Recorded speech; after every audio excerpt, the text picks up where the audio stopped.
So I had a thought, and first, sorry for the wet hair. I got out of the shower. Second, um, why, um, even better, which state of country must it be in to be the safest? So, as in to say, constitutional monarchy, dictatorship, etc. Which sort of position, which structure must the country have to be the safest? And I was giving this thought, believe it or not, in the shower, and I found it quite interesting that I believe, although you could put some more effort into it than I did, on the fact that a constitutional monarchy is the safest state that a country could be in. And here's why.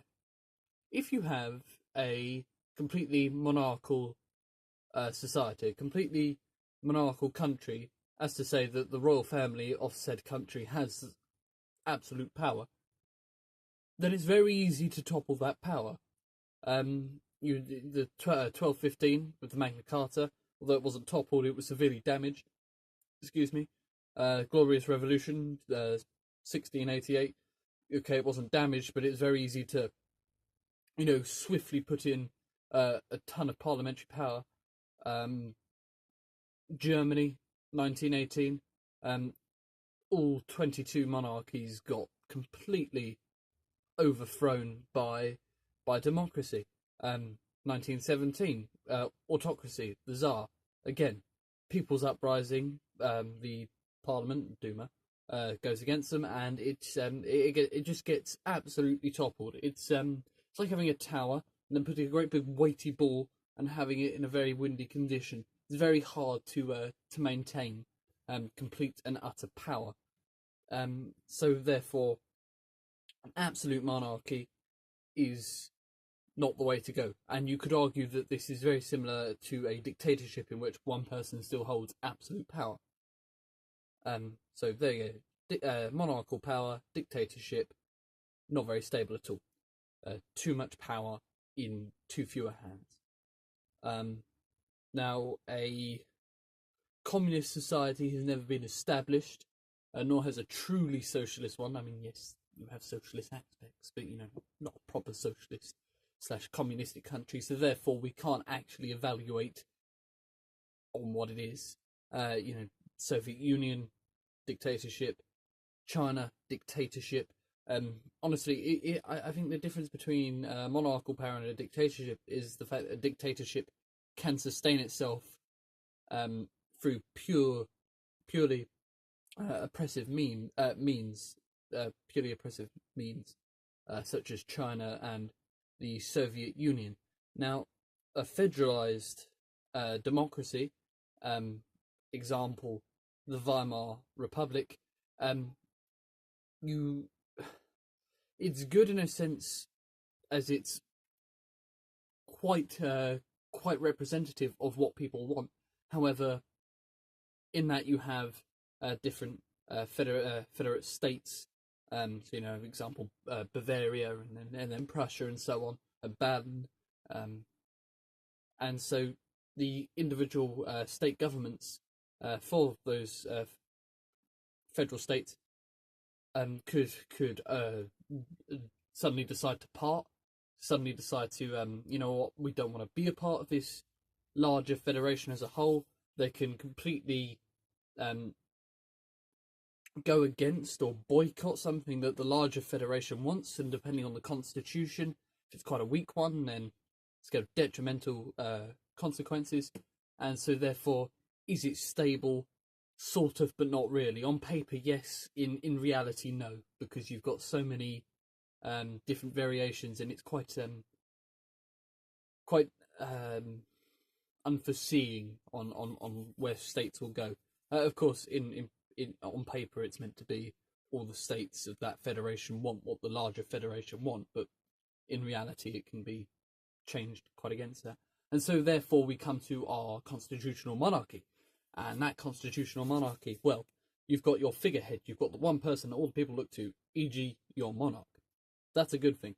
Also, if you have a strong constitution, that monarch will be able to rule by absolute power, rule by decree, if needed to be so. Then you have your parliament, so you've got the people's power. Excuse me, and bear in mind I'm using Britain as the example for this because I'm British and that's what we're going to do.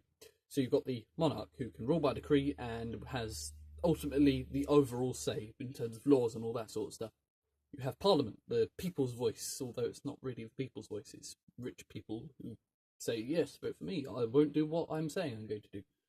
That's Parliament, or the House of Commons as we have it. And then you've got the House of Lords, so the unelected, undemocratic, but wealthy, affluent people. So you've got people, House of Commons, House of Lords, monarch, right? So if and here's why this is stable. If you have an extremist party, radical left, radical right, radical right, radical left, sorry, I have to see which way you're seeing this, so radical right, radical left, then, say the people, they vote them into the House of Commons. Perfect. Say by some staggering chance, either the radical right or the radical left get a majority in here. So any sort of bill that these people want to pass, it's like, yes, we're going to pass it through Commons because we are the majority party. That's all well and perfect, but then you've got the House of Lords to get through. How are you going to get through the House of Lords if your radical right, radical left directly affects their power? I mean, because more often than not, I mean, it's incredibly rare that a person in power is willing to voluntarily sacrifice it for what they believe or what these people believe is the greater good.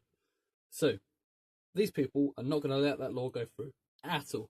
So, there you go, there's your first obstacle. Secondly, if by some miracle these people let it through, you've still got the monarch to go through. And the monarch is never going to part from that power. Ever.